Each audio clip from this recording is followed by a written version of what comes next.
Buenos días, es un privilegio para mí estar con ustedes y compartir este espacio de reflexión, hermanos. Creo que nuestra postura como cristianos tiene que marcar una diferencia en la realidad donde vivimos. Y un poco en ese sentido va esta conferencia. Y para no abarcar más tiempo, voy a dar lectura a una buena parte de ella y al final quisiera platicarles de un par de casos que Dios me permitió vivir y ver la experiencia transformativa en el ámbito económico dentro de la educación. Nuestros hermanos y compañeros han puesto una plataforma ideal para mí, punto de vista, para esta conferencia, porque han hablado desde el día de ayer acerca de una cosmovisión bíblica, lo que ello implica en el aspecto del Estado, en el aspecto legal, y para llegar a este punto de la economía no regresaré al punto de la filosofía y de la ley, sino que entraré directo al ámbito de la esfera económica. En un mundo, hermanos, donde la satisfacción de las necesidades es una de las prioridades en el día a día de las personas, el aspecto económico de la vida toma relevancia, mientras que para uno se constituye en un impulso de sobrevivencia, donde la pobreza y el rezago social los alejan cada día más de niveles de vida humanamente aceptables. Para otros, la obtención de riqueza se vuelve su razón de ser, su motivo para vivir, el propósito de su existencia. Ahora bien, en nuestro contexto nacional, esta polaridad tan radical entre la pobreza y la abundancia ha sido un tema ampliamente estudiado desde múltiples perspectivas.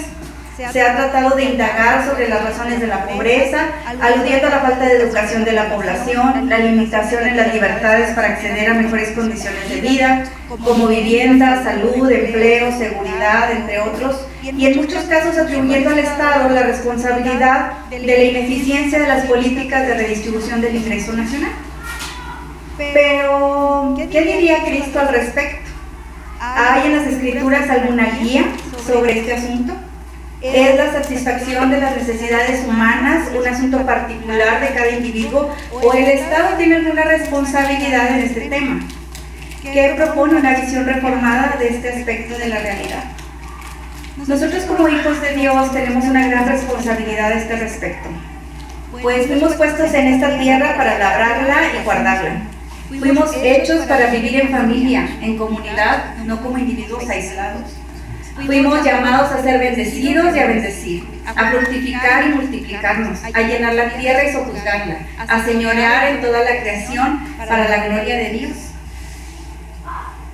Esto lo recitamos, lo creemos y lo recordamos y lo enseñamos en las iglesias. Pero ¿qué hay de esta visión de la vida cuando nosotros salimos de la iglesia? Cuando nosotros estamos en nuestros lugares de trabajo, cuando nos piden nuestra opinión al respecto en foros públicos. No debemos perder de vista, hermanos, que Dios creó los cielos y la tierra, creó al hombre y a la mujer, creó este majestuoso planeta y lo dio a la humanidad. Nada es nuestro, todo lo poseemos en comodato. Aquí hay muchos abogados y les sonará muy claro este concepto, ¿verdad? Y quisiera preguntarle a algún abogado, ¿podría explicar en 2 minutos qué es el comodato? Gracias. Sí, adelante, hermano, adelante. Comodato es un contrato mediante el cual se entrega el uso, el disfrute de un bien y es, como todo proviene del latín, es comodado, como si se lo hubiera dado, pero sin transferir la propiedad, pues. Pero el comodato le permite a la persona, al comodatario, hacer uso y disfrute de una cosa, o de un bien, o de una cantidad de dinero, y restituirlo a la conclusión del contrato. Cierto, y el punto es ese, y del cual debemos de partir como economistas cristianos, y como individuos cristianos, como ciudadanos, el pleno conocimiento de que nada nos pertenece de manera absoluta, sino que ha sido asignado de manera temporal como una figura de comodato. Y en algún momento nosotros tenemos que restituir al dueño sobre todas las cosas aquello que hemos recibido. Y este es el enfoque principal de la convivencia. Hermanos, es tan cierto que el más rico, como el más pobre, deja todas sus posesiones en este lugar cuando llega su tiempo de morir.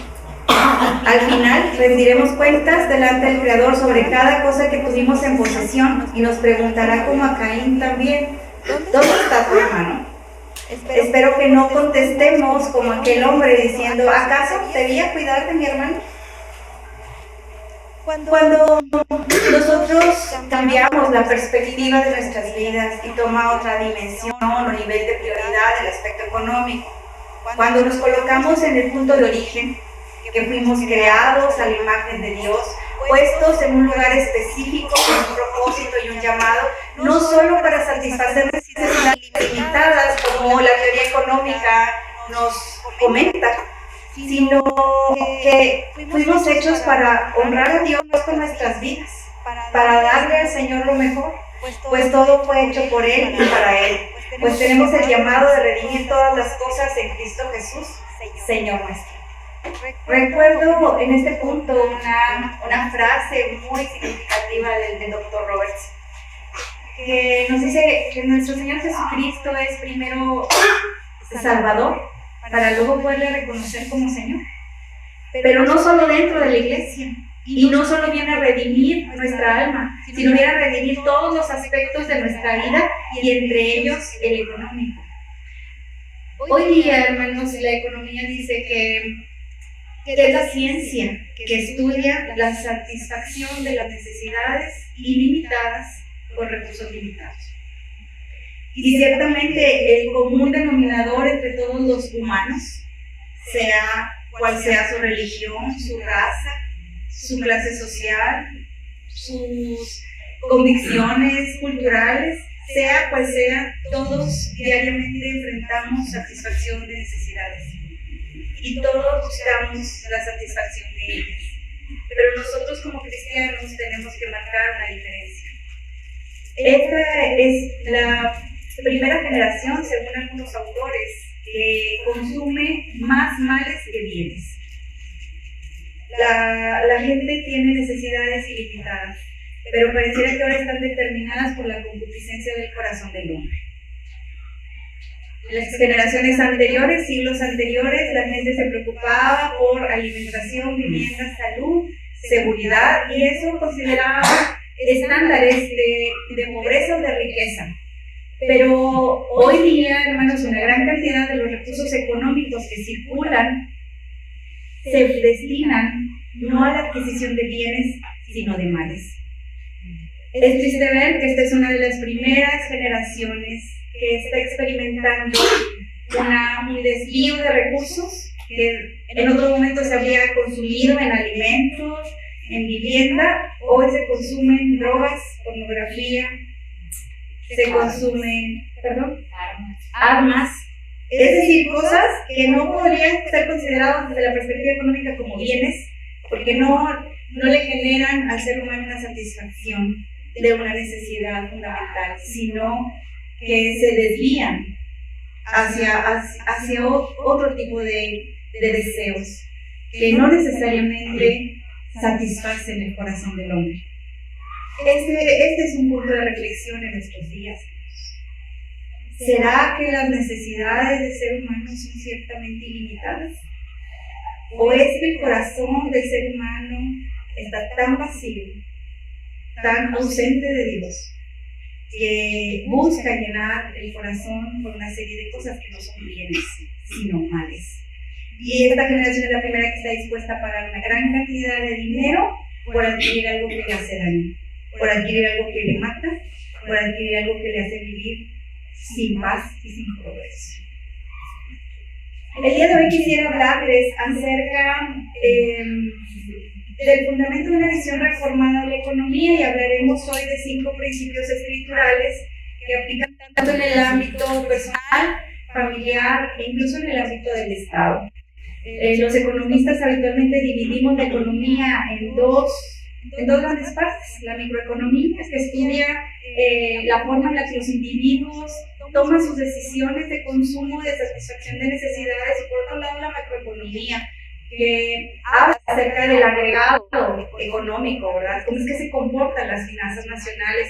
Pero créanme que en mi caminar como docente de la Facultad de Economía y en mi ejercicio personal como administradora de recursos en la universidad, me ha tocado ver cómo estos dos aspectos, la macro y la microeconomía, se funden en la vida diaria. Las decisiones de los individuos afectan el aspecto macroeconómico, pero también el aspecto macroeconómico afecta la vida de los individuos. Y nosotros como cristianos tenemos principios escriturales que los leemos en la iglesia, que los enseñamos a nuestros niños, pero que a veces los dejamos, como nos decía nuestro hermano Eder, los dejamos enclaustrados en la iglesia y salimos sin ellos a nuestra vida diaria. El primer principio, hermanos, se basa en que Dios creó todas las cosas. El principio fundamental es que todas las cosas fueron creadas por Dios. Salmos 24:1 nos lo declara, dice que de Jehová es la tierra y su plenitud, el mundo y los que en él habitan. Y el apóstol Pablo lo reafirma en la carta a los Romanos, diciendo: porque de él y por él y para él son todas las cosas, a él sea la gloria por los siglos. Amén. Desde hace algunas décadas hay una gran discusión respecto a qué es mejor, la propiedad privada individual o la propiedad colectiva. Aunque la lucha entre el capitalismo y el socialismo fue ganada a favor de la propiedad individual, no debemos perder de vista jamás que toda la creación es propiedad de Dios. La posesión temporal de la tierra, de los bienes e incluso de las personas son encomiendas del Creador. Aquí se establece la primera parte del concepto de mayordomía. Hay un dueño y señor de todas las cosas, quien transfiere el uso a título gratuito a cada persona, familia, comunidad o nación ciertas propiedades. El humanismo trajo consigo la mentalidad de que el individuo por sí mismo logra obtener todo lo que necesita, se apropia de lo que le pertenece. Esto ha llevado a una falsa percepción de la propiedad, que se olvida de que esta es una asignación temporal de Dios. Pues ha sido Él quien ha puesto los medios, las circunstancias y las capacidades para que las personas cumplan un propósito en esta vida. Ciertamente el trabajo y el esfuerzo harán que los talentos y los bienes puestos en nuestras manos fructifiquen y se multipliquen, pero aún así siguen siendo una asignación temporal, pues todas las cosas fueron hechas por Dios, fueron dadas por Él y al final serán entregadas a Él, en obediencia a su palabra o en rebelión a ella, pero solo Cristo podrá tomarlas como Rey y Señor de toda la creación. Y así como este principio se cumple en lo personal y nosotros podríamos recitar toda una doctrina respecto de la soberanía de Dios, nosotros debemos aterrizarlo también en el ámbito de nuestra vida diaria y en el ámbito colectivo para el Estado, ¿verdad? Si este principio de mayordomía y esta frase de que todas las cosas pertenecen a Dios, nosotros lo tuviéramos presente en la mente y en el corazón todos los días, también lo aplicaríamos en el ámbito colectivo. Pues el Estado no es otra cosa que una representación de la sociedad y aún con mayores restricciones de propiedad, pues al ser un ente representativo, no individual, no debiera tener en posesión gran cantidad de bienes, ni debiera disponer de ellos como propiedad personal. Incluso los representantes de autoridades designadas para ejercer como representantes de la ciudadanía deben considerar que todo aquello que les ha sido conferido pertenece en primera instancia a Dios y en segunda instancia a las comunidades a las cuales sirven y no de las cuales se sirven. Uno de los mayores problemas del Estado es que suele caer en la tentación de aumentar sus posesiones mucho más allá de lo necesario. abarcando instancias que no corresponden a su ámbito de administración pública, resguardo de la soberanía nacional y aplicación de la ley. De hecho, los excesos de propiedad estatal han sido patentes en los procesos de expropiación estatal de territorios, industrias y sectores productivos. Y el extremo lo han constituido los estados socialistas, que enajenan toda propiedad privada para constituirla en propiedad del Estado. ¿Cuán grave será el juicio de Dios para quienes, olvidando que todo es una asignación temporal, se sirven de sus privilegios para atesorar para sí ira para el día de la ira? Este primer principio, hermanos, me llama mucho la atención que muchas personas se rebelan a él, porque suponen que la propiedad es algo que el individuo tiene la potestad de ejercer a su libre albedrío y que no hay un dueño, que la tierra se puede arrebatar fácilmente. Nuestro país ha experimentado en muchos momentos procesos de expropiación de tierras, procesos de expropiación de propiedades. Y aunque legalmente pueda ser incorrecto, creo que el punto focal de este asunto es que desconocemos que finalmente todas las cosas le pertenecen a Dios. Y digo lo desconocemos no en el sentido de que no lo sepamos, sino de que hacemos a un lado este concepto. Finalmente la gente dice, no veo a Dios, Dios no tiene un título de propiedad y yo puedo posicionarme en el lugar que quiera, de lo que quiera. Pero nosotros como cristianos, hermanos, debemos tener presente todos los días de nuestra vida que todas las cosas le pertenecen a Él. El segundo principio del que les hablaré es nuestra posición en el reino de Dios. Escrituralmente podemos encontrar un segundo principio en Génesis 2:15, del cual algunos hermanos ya nos hablaron, que dice que tomó pues Jehová Dios al hombre y lo puso en el huerto del Edén para que lo labrara y lo guardase. Este texto toma especial significado cuando se enfoca en el ámbito económico. La contraparte en una relación de mayordomía es el sujeto elegido para cubrir una posición especial de la cual debe hacer prosperar y cuidar aquello que le ha sido encomendado. Siempre ha llamado mi atención la cantidad de veces en que los evangelios relatan las parábolas con que el Señor Jesucristo explicaba el reino de los cielos. Y mucha gente piensa que en la Biblia no se habla de economía, ni se habla de posesión, ni de propiedad, ni de dinero. Sin embargo, ¿cuántas parábolas hemos leído acerca de la encomienda que se le da a una persona? Y esta encomienda no es para que haga uso exclusivamente personal, sino para que lo trabaje y para que rinda cuentas, ¿verdad? Lucas 25, del 14 al 30, relata de manera muy particular la parábola de los talentos, que es sumamente ilustrativa. Uno de los propósitos de nuestra vida es reconocer nuestra posición, el lugar de asignación en nuestros hogares, en nuestros lugares de trabajo, en la comunidad donde vivimos, en nuestro país. En esta creación es una posición de servicio, donde no basta hacer lo necesario, sino hacer más de lo esperado. Nuestra posición en el reino de Dios, sea dentro o fuera de la iglesia, implica dos funciones: labrar, es decir, trabajar, y cuidar. Rendiremos pues cuenta de ello. Ninguna parábola, hermanos, relata que se premie a quien solo guardó, sino a quien se puso a trabajar y multiplicó. Tampoco recibirá recompensa a quien solo labró, pero hubiera desperdiciado aquello que hubiera logrado.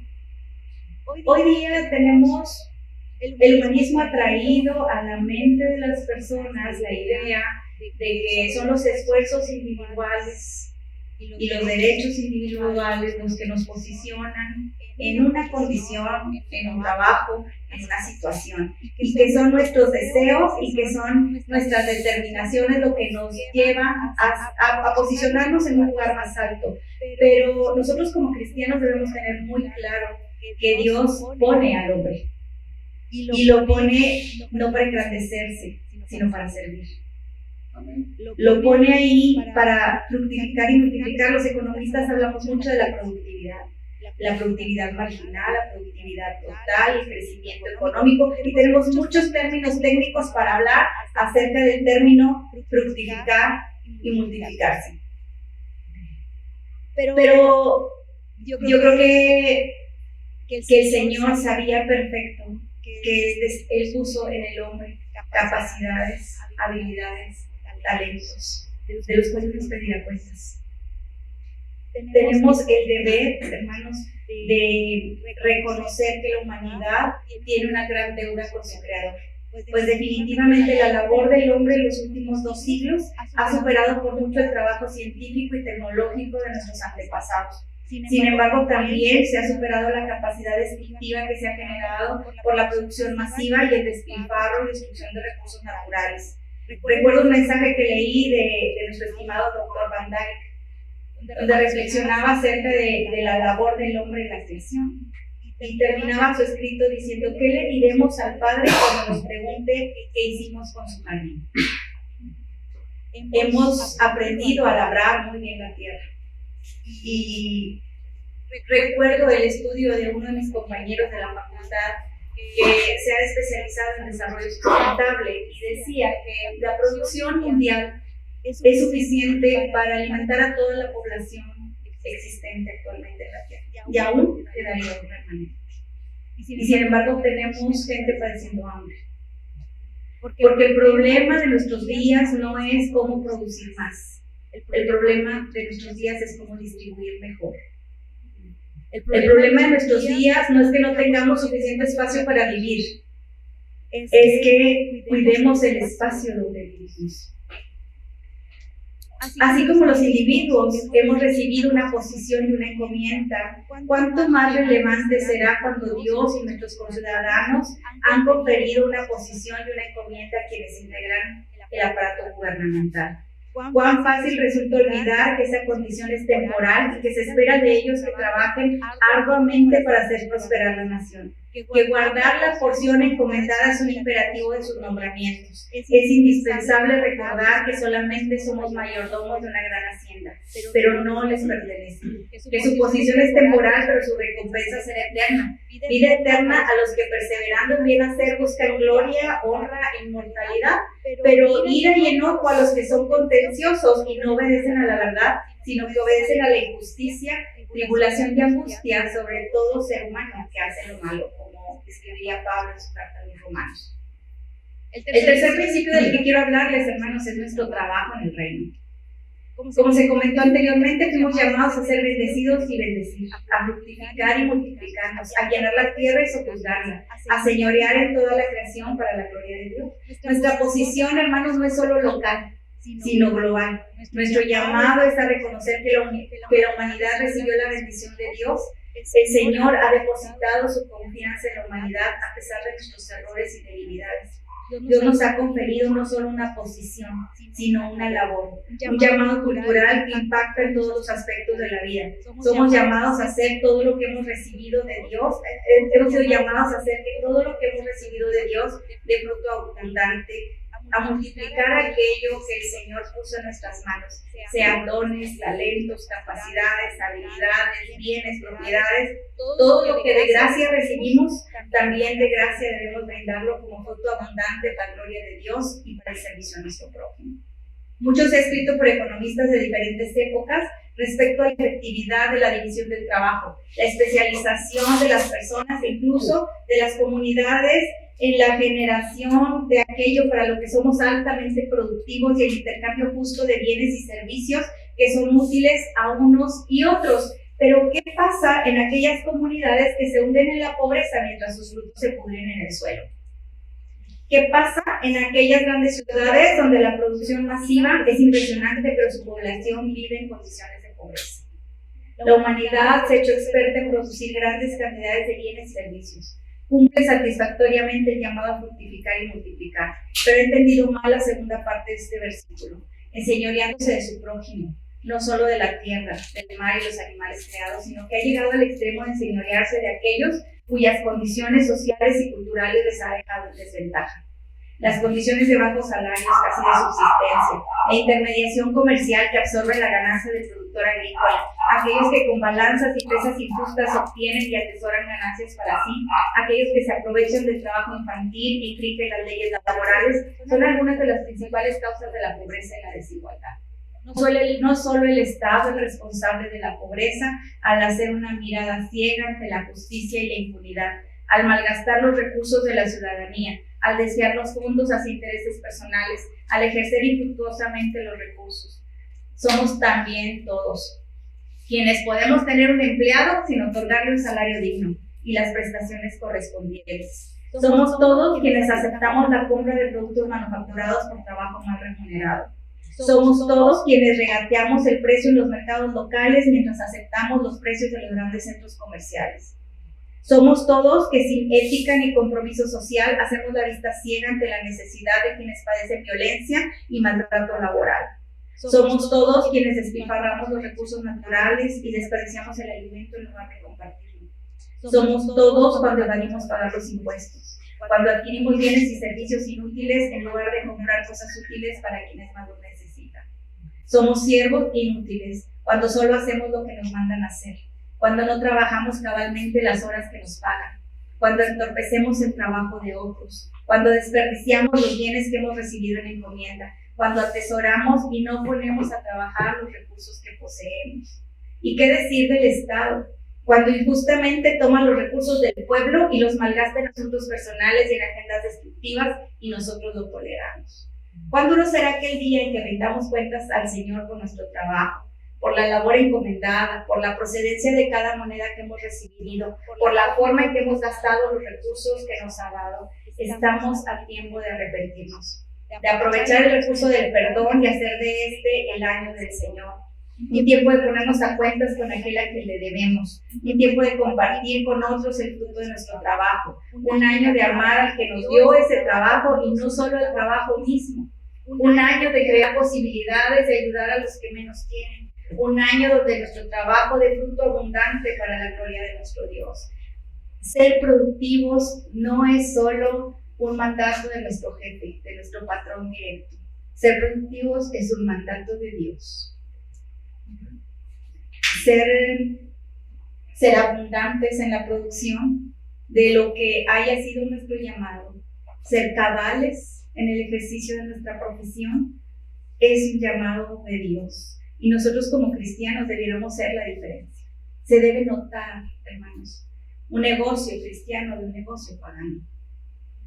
Se debe notar en la forma en la que tratamos a nuestros empleados. Se debe notar en la forma en la que pagamos nuestros impuestos. Se debe notar en la forma en la que vendemos nuestras mercancías, cabalmente, pesos justos, balanzas justas.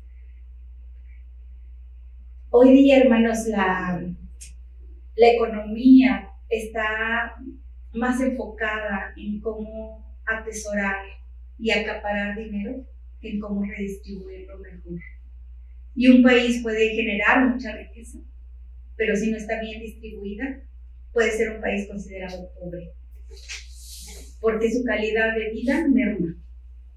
En un estado, en un país donde hay muchos pobres, la calidad de vida de los ricos también merma, porque crece la inseguridad, la injusticia social, etc.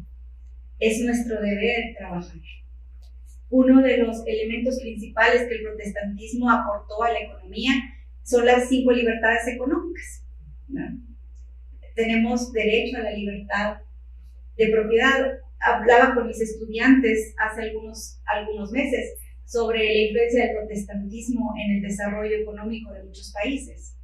Y les decía, imagínense escuchar que son distribuidas Biblias y que la gente puede leer que si elijo libertades seréis verdaderamente libres. La palabra libre, la palabra libre es algo para nosotros tan común. Libre comercio, libertad religiosa, libertad cultural, pero imaginemos en la época de Lutero y de Calvino escuchar la palabra libre, donde todos eran siervos de alguien, donde carecían de propiedad, donde carecían de libertad, incluso para hablar, para expresar sus ideas, mucho menos libertad para ejercer un oficio, ¿verdad? Nosotros como economistas leemos bastante que fue la Edad Media justamente el proceso del protestantismo donde más se habló acerca del precio justo, acerca de la libertad de intercambio entre los países, porque este es un tema que hoy nos parece tan familiar, pero que en ese tiempo no existía esa libertad. Y hoy que la tenemos, ciertamente la aprovechamos. O esa libertad la estamos utilizando para despilfarrar los recursos que hemos recibido. El cuarto principio del que quiero hablarles es que fuimos hechos para vivir en familia. No podemos considerar la economía como un aspecto únicamente individual. Y no podemos decir tampoco que la comunidad es la suma de todos los recursos. Si yo hoy les dijera, hermanos, saquemos todo nuestro dinero, ¿quién de aquí es rico? Y a lo mejor se levanta una cartera por ahí, ¿verdad? Y diríamos, bueno, hermanos, como aquí la riqueza colectiva, pues tenemos que decir que es equitativa, ¿verdad? Entonces saquemos todos nuestros dineros, nuestras monedas, y pongámoslos por aquí, y vamos a hacer un reparto justo y equitativo, ¿verdad? ¡Ah, caray! ¿Verdad? Porque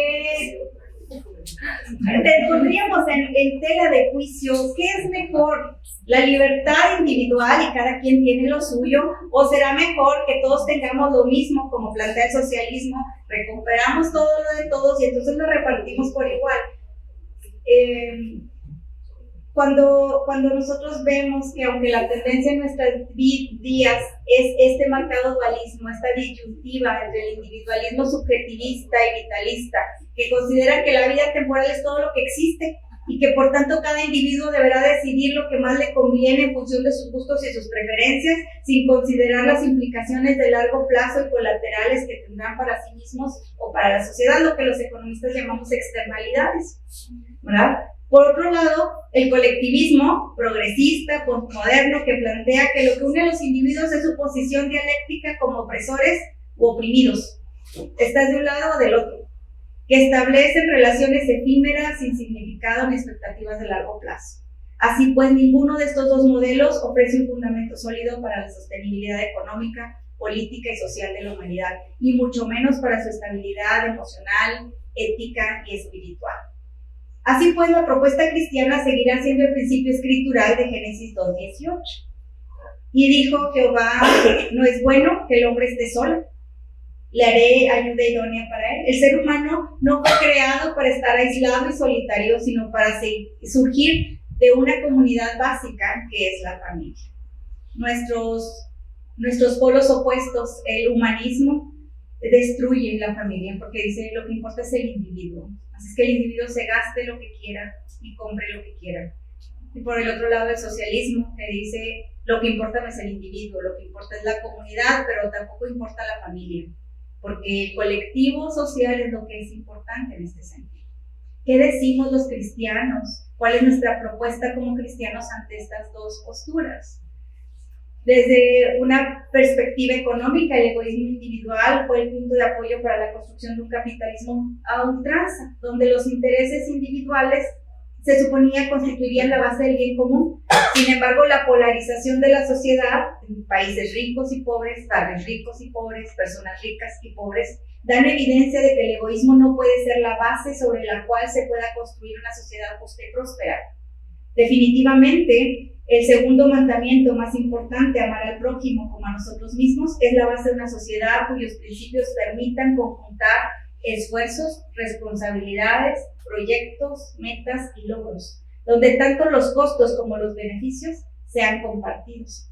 Cuando adoptamos una visión del otro, como plantean diversos análisis sociales, de inmediato tomamos una posición de adversarios y esto nos impide confiar, delegar, compartir, sino por el contrario nos lleva a arrebatar, a acaparar y acumular para sí sin pensar en los demás. ¿Cuánta falta nos hace construir una sociedad basada en la familia y en la confianza mutua? Donde no solamente busquemos nuestro beneficio individual, sino tengamos a la vista la necesidad del prójimo. Ese prójimo que a veces es su cónyuge, a veces son nuestros hijos, a veces son nuestros vecinos, los hermanos de la iglesia, los amigos y los compañeros del trabajo, pero también son nuestros prójimos, los marginados y necesitados. No le preguntemos a Cristo quién es nuestro prójimo a estas alturas del partido. Nuestro prójimo es quien hoy necesita nuestra ayuda. Volteemos a nuestro lado, hermanos. quién es nuestro prójimo. Necesitamos adquirir el compromiso de hacer algo por el que menos tiene, de impulsar el corazón de los niños y jóvenes con escasos recursos que tienen el anhelo de salir adelante, de enseñar a otros a labrar la tierra y guardarla, de acompañar a nuestro prójimo en su proceso de desarrollo como personas, familia, iglesia y sociedad. No podemos permanecer como observadores de una realidad lastimosa. Tenemos una responsabilidad delante de Dios. El quinto principio es sobre responsabilidad social y rendición de cuentas. Nos suena mucho a un eslogan político, pero para nosotros los cristianos debe tener un significado real. En diferentes porciones de los evangelios podemos encontrar ejemplos de siervos a quienes se les pide rendir cuentas de su encomienda. Retomaría nuevamente la parábola de los talentos. También aquella parábola de aquel rey que quiso hacer cuentas. Y de manera particular, la epístola a los Hebreos 4:13 señala: y no hay cosa creada que no sea manifiesta en su presencia. Antes bien, todas las cosas están desnudas y abiertas a los ojos de aquel a quien tenemos que dar cuenta. En ningún momento nos dice la Escritura que lo que hemos recibido lo podemos malgastar y derrochar. Siempre, en todas las porciones de la Escritura, la bondad de Dios se manifiesta dando a los hombres lo que necesitan, pero también nos habla de que un día rendiremos cuentas. Pareciera que la humanidad se le ha olvidado que todo aquello de que disponemos es una asignación temporal, que la posición que tenemos también lo es, que la familia, los recursos, todo ello es una asignación temporal y no solo la dejaremos aquí cuando sea el tiempo de partir. Ahí no termina la historia, hermanos, sino que daremos cuenta de lo que logramos con ello, pues todo esto ha sido dado a fin de que podamos dar fruto abundante para la gloria de Dios. Para los ateos es muy fácil decir que hay que vivir el aquí y el ahora, porque no se comprometen a rendir cuentas. Pero nosotros como cristianos no podemos vivir así. Nosotros sabemos que la historia no termina cuando en el sepulcro pongan el cuerpo de la persona y podemos ver que tanto ricos como pobres no llevan absolutamente nada, a veces hasta con ropa prestada nos entierran. Pero el problema no termina ahí. El punto es que rendiremos cuentas más allá. Y esta mentalidad de rendición de cuentas tiene que estar bien impregnada en la vida cristiana. Esta vida, hermanos, es una prueba para demostrar que somos dignos de confianza, que nos puede ser conferido un cuerpo, capacidades, habilidades, familia, una comunidad, unos bienes, y que todo aquello que tengamos en nuestras manos será no solo cuidado, sino también multiplicado. A la mayoría de las personas les incomoda el hecho de rendir cuentas. A nadie nos gusta que nos cuestionen sobre nuestro proceder y nuestros resultados. La práctica de rendir cuentas claras nos ejercita para aquel día en que estemos delante del justo juez. Hacer de la rendición de cuentas un pensamiento latente a lo largo de nuestra vida, una práctica personal, un hábito familiar, empresarial, comunitario y social, nos llevaría a hacer un recuento sobre los recursos que hemos recibido, el uso que le hemos dado y los resultados que hemos obtenido. Nos obligaría a reconocer nuestras fallas, la negligencia y la falta de gratitud ante quienes nos han conferido primeramente su confianza y luego también los recursos. Nos responsabilizaría de establecer planes y metas para alcanzar mejoras constantes y reales, pues al que mucho se le da, mucho se le demandará. ¿Qué hemos hecho con los recursos recibidos? ¿Qué podríamos hacer hoy para hacer que nuestra familia, nuestra iglesia, nuestro trabajo, nuestra comunidad, nuestro país fructifiquen y prosperen, para cumplir el propósito al que hemos sido llamados? ¿Qué contestaremos aquel día cuando seamos llamados a cuentas? ¿Qué nos dirá nuestro Señor y Salvador? Bien, buen siervo y fiel, en lo poco has sido fiel, en lo mucho te pondré. Esperemos que esa sea la respuesta de nuestra evaluación. Ahora bien, si en el ámbito individual rendiremos cuentas, ¿cuánto mayor es la responsabilidad de rendir cuentas cuando un pueblo ha depositado su confianza y sus recursos en las manos de quien los dirige? La rendición de cuentas no solo implica decir lo que hemos logrado, sino hacer un balance real entre lo recibido y lo logrado. ¿Recuerda usted alguna rendición de cuentas de alguna autoridad en su ciudad? rendiciones de cuentas del presidente de la República, los informes. Habitualmente dicen, hicimos un puente, pusimos, sí, pero a mí me gustaría más que abrieran la página del presupuesto de ingresos de la nación, el presupuesto de ingresos federales, el PIB, y también nos mostraran el PEF, que es el presupuesto de egresos de la federación, y nos dijeran, recibimos tantos billones de pesos que proceden principalmente de los impuestos que pagan las empresas y los individuos, de la producción de las empresas paraestatales y de los dividendos y de los recursos que nos envían nuestros paisanos del norte. Y entonces, ahora sí con cifras, ¿cuánto recibí?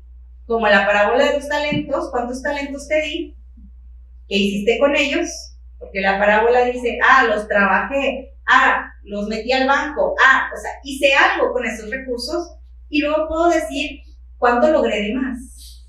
Tristemente, si nosotros observáramos, había descargado por ahí alguna información del PEF, del PIB y del PEF 2023, y lo que vamos a encontrar es deuda. Y en casi todos los gobiernos, los informes gubernamentales no mencionan esa palabra porque habitualmente no dicen el presupuesto de ingresos de la federación fue de tanto, hicimos esto y nos quedó esto. Y nosotros como cristianos deberíamos esperar que si recibimos algo, lo trabajamos y obtuvimos más. Y no que dijéramos, recibí esto, hice esto y me endeudé así porque ahora tenemos menos. ¿Verdad? Este es el tipo de rendición de cuentas que nosotros tenemos que hacer cada día. Hice un ejercicio en algún momento cuando estaba estudiando el tema sobre la rendición de cuentas en la mayordomía. Y qué interesante es que en la mañana nuestra oración pueda ser un ejercicio de rendición de cuentas. Y podamos arrodillarnos delante del Señor y decirle, Señor, ¿qué he recibido? Tantos días de vida, una familia, una casa, un trabajo, unos compañeros, una comunidad en la iglesia. Y luego hagamos el ejercicio y le podemos decir, Señor, ¿y qué he hecho? Cuidé de mi cuerpo, cuidé de mi familia, cuidé de mis hijos. ¿Qué he hecho? Cuidé de mi trabajo. ¿He sido productivo en mi trabajo? ¿He ejercido bien mi trabajo? ¿He ejercido bien el cuidado de aquellos que me han sido encomendados en la iglesia? Y luego puedo decirle, Señor, ¿y qué te entrego? En gloria para ti. ¿Qué te entrego? Bueno, tú me diste un hijo, yo te tengo que entregar un abogado. Tú me diste una casa, yo te tengo que entregar un hogar bien hecho. Tú me diste un trabajo y yo te entrego tantas personas beneficiadas con mi trabajo. Tú me diste un lugar en mi comunidad de iglesia, ¿yo qué te entrego? He escuchado muchos informes a lo largo de mi vida. Trabajo en la Universidad Autónoma de Coahuila y tengo 20 años laborando ahí, en diferentes puestos. Y me ha tocado escuchar los informes rectorales, los informes de directores, y todo el mundo presume lo que ha hecho. Y yo siempre me pregunto, ¿y cuánto recibió? ¿Y con cuánto terminó? ¿Cuántos estudiantes recibió y con cuántos terminó? Recibió 2,000 estudiantes en preparatoria y graduó 400. ¿Dónde quedan los otros 1,600? Rendir cuentas significa hacer un balance real entre con cuánto empecé y con cuánto termino.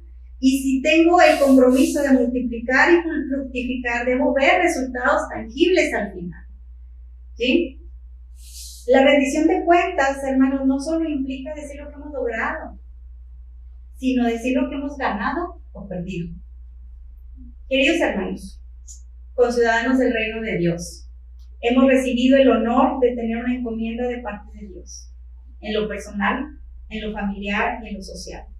No perdamos de vista que no somos dueños, sino mayordomos, que nuestra posición y nuestros recursos son una asignación temporal, que aún nuestras familias y el prójimo son una responsabilidad que nos ha sido conferida y que al final de nuestros días daremos cuentas a quien todo lo ve y nada se le escapa.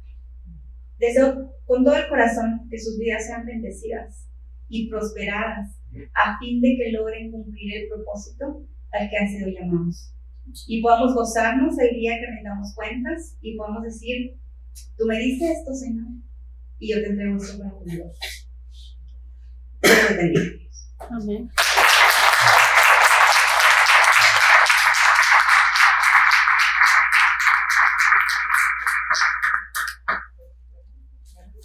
Bueno, tenemos tiempo para 2 preguntas. En esta ocasión les vamos a pedir que pasen para acá por cuestiones del micrófono y les recordamos que sean preguntas concisas, precisas, que sean preguntas de mucho alcance. Entonces les invitamos a que puedan tener una. Si puede pasar, por favor. Solamente al principio mencionó que iba a comentar 2 casos. No sé si ya. Bien, me agota el tiempo, pero si gustan les platico uno muy rápido. Me tocó estar en la universidad trabajando en el área de planeación financiera